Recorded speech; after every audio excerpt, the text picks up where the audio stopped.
أجمل نعمة ربنا مديهالنا نعمة النسيان،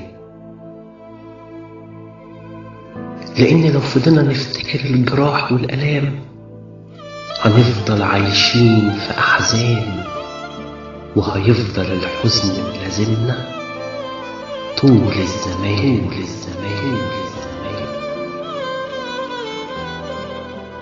بس جرحي أنا ما يتنسيش بسهولة، جرحي خلاني أتمنى إني كنت أفضل عايش في سن الطفولة، وعمال أقول لنفسي معقولة الناس ما بقاش يفرق معاها إنها تيجي على الغلبان. جرح مخليني فترة طويلة واتألم، في قلبي لسه معلم،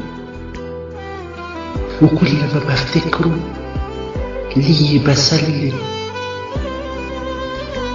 واقول خلاص راح زمن الحب والحنان.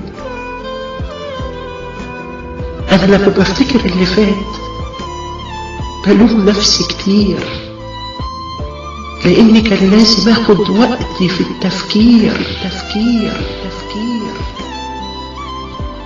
قبل ما احب حد بكل اخلاص وضمير، لان اللي بيمشي بعواطفه في الزمن ده مكتوب عليه يتهان. انا مش بندم على ناس غدارة، انا كل اللي مزعلني ومخليني حاسس بالمرارة ان للدرجة دي الناس بقى عندها القدرة على الكذب والخداع واخذ الدين ستارة يداروا بيه حقيقتهم اللي مدارينها ورا البيبان. بس وانا في وسط الدوامة برجع اقول لنفسي وانا على وش الابتسامة الخير هيفضل في الدنيا لحد يوم القيامة. طول ما في ناس قلوبها عمرانة بالإيمان،